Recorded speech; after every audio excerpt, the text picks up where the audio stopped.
नमस्ते दोस्तों, मैं डॉक्टर धीरज भत्ते, हिंदी विभाग प्रमुख, संजीवनी महाविद्यालय चापोली। आज के इस ऑनलाइन ताशिका में आप सभी का हार्दिक स्वागत है। बीए तृतीय वर्ष ऐच्छिक हिंदी पाठ्यक्रम के अंतर्गत साहित्य शास्त्र इस 11वें प्रश्न पत्र में आज हम काव्य प्रयोजन की चर्चा करने वाले हैं। तो काव्य शब्द के लिए साहित्य शब्द का प्रयोग किया जाता है, जिसकी चर्चा इसके पूर्व हमने की है। इसके पूर्व की ताशिका में हमने संस्कृत के जो विभिन्न और महत्वपूर्ण जो आचार्य हैं, उन आचार्यों के साहित्यिक जो प्रयोजन है उसकी हमने चर्चा की थी। आज के इस ताशिका में हम इन विभिन्न संस्कृत आचार्यों ने जो भरत मुनि से लेकर मम्मट तक के ये जो महत्वपूर्ण जो विद्वान हैं, उन विद्वानों ने जो काव्य के प्रयोजन बताए हैं, जिसमें से जो महत्वपूर्ण जो प्रयोजन होते हैं या बताए हैं, उसकी हम आज चर्चा करते हैं। लगभग 6 प्रकार के महत्वपूर्ण जो काव्य प्रयोजन है इसके अंतर्गत विद्वानों ने बताए हैं। इसके साथ ही हम हिंदी साहित्य के जो विद्वान हैं, जो आदिकाल, मध्यकाल, रीतिकाल और आधुनिक कालीन कुछ महत्वपूर्ण विद्वानों के काव्य प्रयोजनों की भी चर्चा करते हैं। आचार्य भरत मुनि से लेकर आचार्य मम्मट तक के विद्वानों ने काव्य प्रयोजनों को जिस रूप में स्वीकारा है, अर्थात इन विभिन्न विद्वानों ने काव्य के जो प्रयोजन बताए हैं, उसके अंतर्गत जो महत्वपूर्ण जो प्रयोजन है कौन कौन से हैं, यानी सभी का मिला हुआ जो रूप है काव्य प्रयोजन का, तो कुछ बातों के माध्यम से कुछ महत्वपूर्ण जो प्रयोजन है, जिसके अंतर्गत पहला जो प्रयोजन है वो चतुर्वर्ग फल प्राप्ति है। तो इसके अंतर्गत जैसे कि अधिकतर विद्वानों ने ये जो प्रयोजन है जिसका स्वीकार किया है, या संस्कृत के विद्वानों के काव्य प्रयोजनों के अंतर्गत इन बातों का उल्लेख उन्होंने किया है। चतुर्वर्ग फल प्राप्ति, अगर ये चतुर्वर्ग क्या है, तो जीवन की सफलता 4 पुरुषार्थ में मानी गई है, जिसके अंतर्गत धर्म, अर्थ, काम और मोक्ष है। तो इसकी प्राप्ति के लिए या मनुष्य जीवन की सफलता किस में है, तो इन 4 पुरुषार्थों में। तो इस दृष्टि से इन चारों की प्राप्ति साहित्य का प्रयोजन होना स्वीकार करते हैं। आदिकालीन साहित्य का जो प्रयोजन है, हम देखते हैं कि समय के अनुसार काव्य के प्रयोजनों में परिवर्तन होता गया है। साहित्य अस्थिर है, जिसका संबंध मनुष्य जीवन के साथ है। एक निरंतर बहने वाली पानी की धारा की तरह साहित्य होता है। इस दृष्टि से समय समय के साथ हम देखते हैं कि काव्य का स्वरूप भी बदलता गया, काव्य के जो प्रयोजन है वह भी बदलते गए। जब हम आदिकालीन साहित्य के प्रयोजन की बात करते हैं, तो आदिकालीन साहित्य का प्रयोजन अर्थ प्राप्ति रहा है।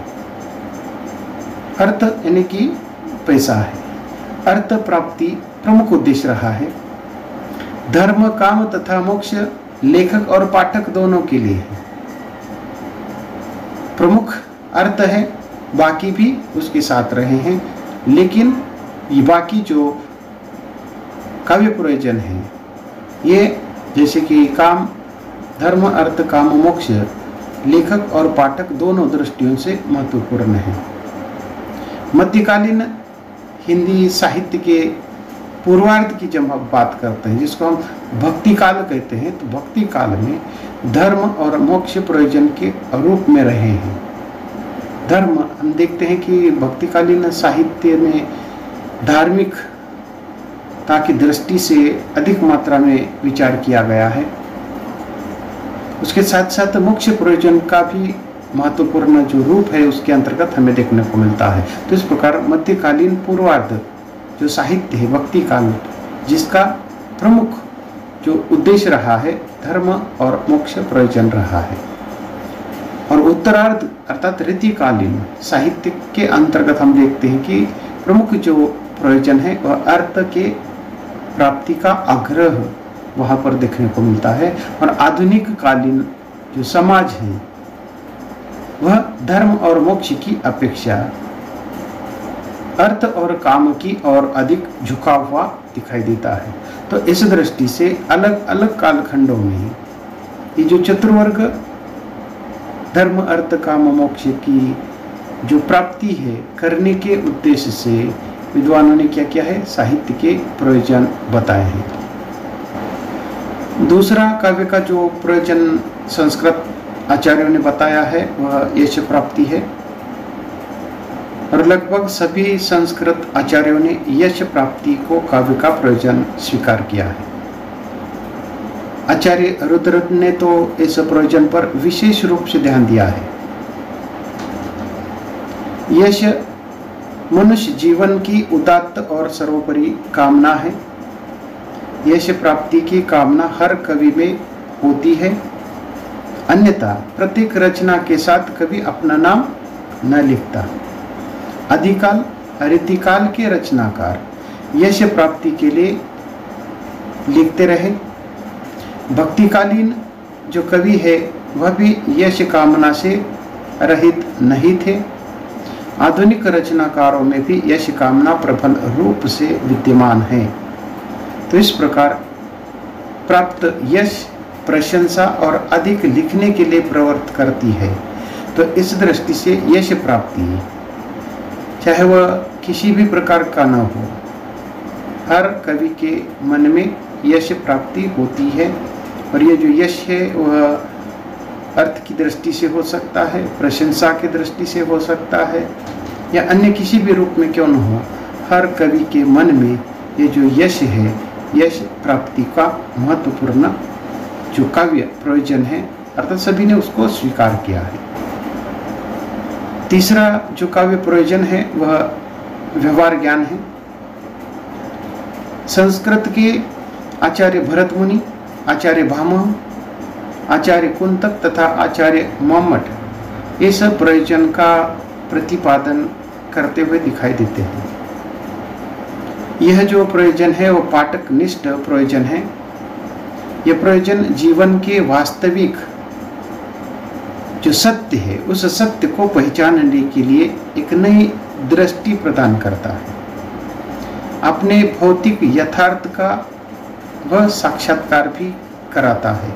तो इस प्रकार व्यवहारिक ज्ञान को प्राप्त करना काव्य का उन्होंने प्रयोजन माना है, और यह पाठकों की दृष्टि से महत्वपूर्ण है। पाठक जो भी पुस्तकों का या काव्य का जो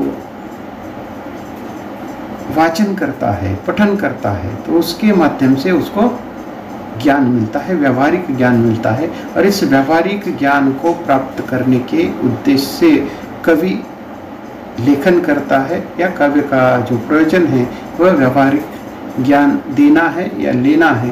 तो इस प्रकार का भी प्रयोजन विद्वानों ने बताया है। उसके बाद चौथा एक महत्वपूर्ण जो प्रयोजन है वह अमंगल का नाश है।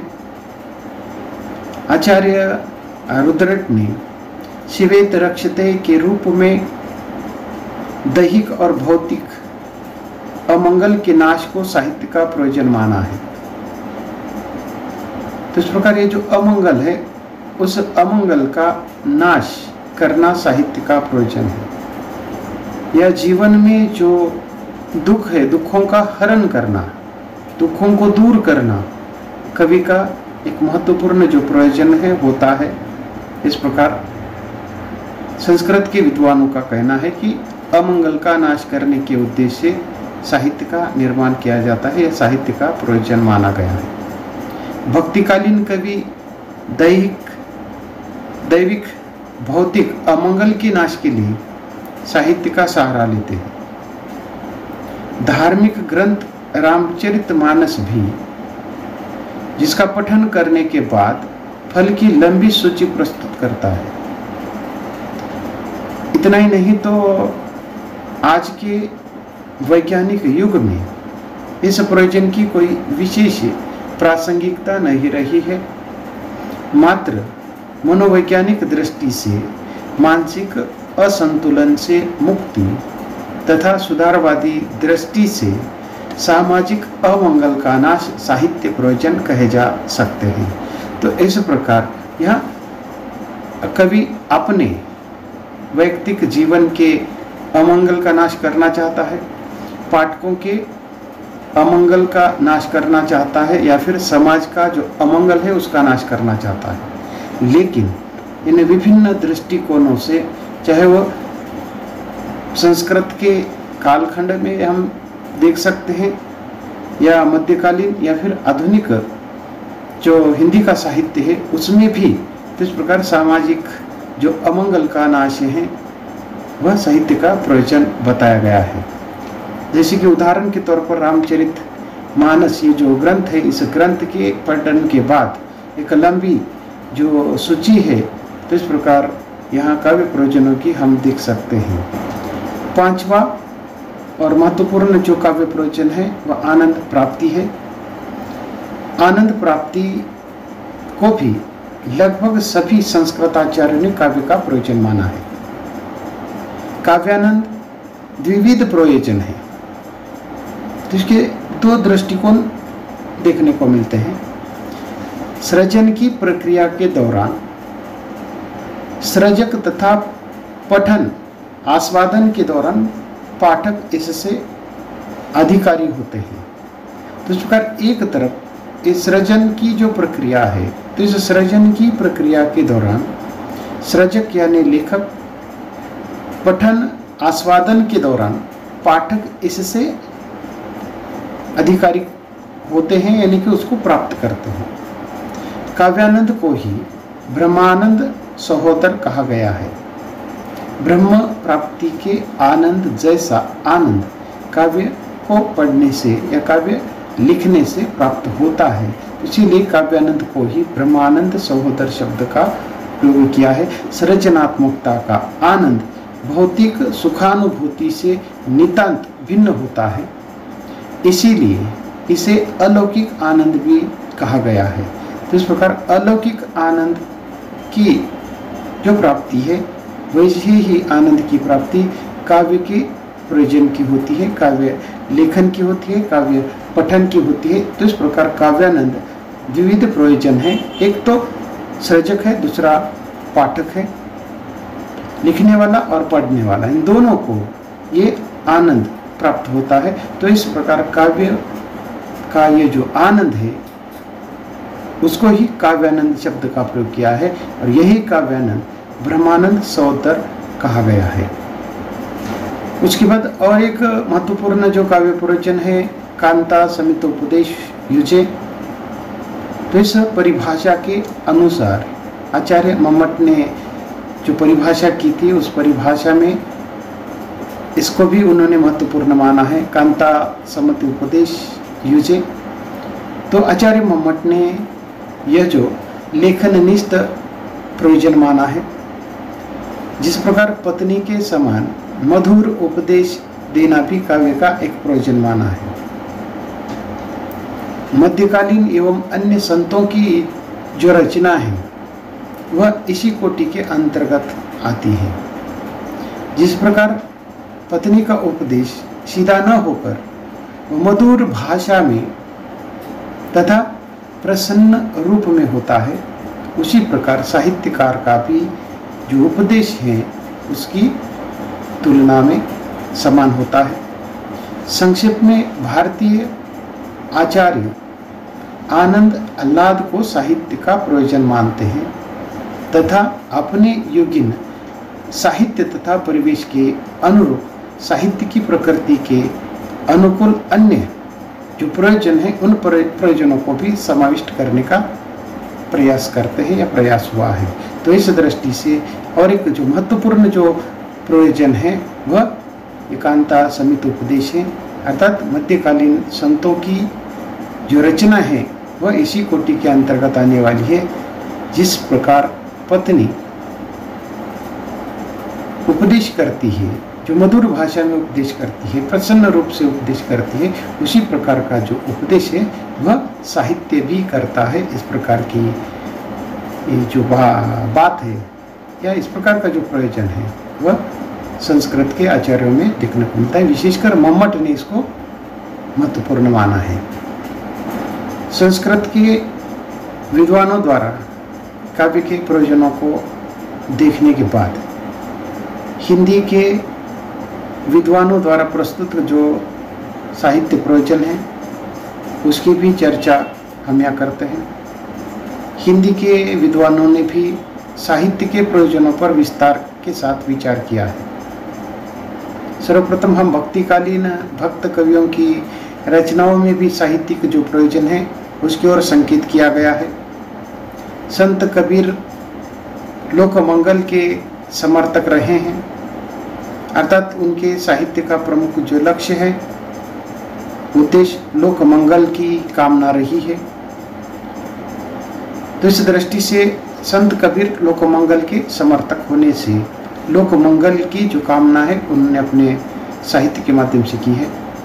उसके बाद तुलसीदास की जो रचना है वह स्वांत सुखाय रही है। जब हम तुलसीदास के रामचरितमानस की बात करते हैं तो उन्होंने कहा है कि स्वांत सुखाय, परंतु ये जो स्वांत सुखाय है वह स्वांत सुखाय रचना स्वांत सुखाय नहीं है, तो वह सभी के सुख की जो कामना है उसके अंतर्गत होती है। अर्थात आनंद और लोक मंगल उनका काव्य प्रयोजन रहा है। ये जो आनंद है और लोक मंगल की जो कामना है वो केवल कवि की नहीं है, पाठकों की भी है।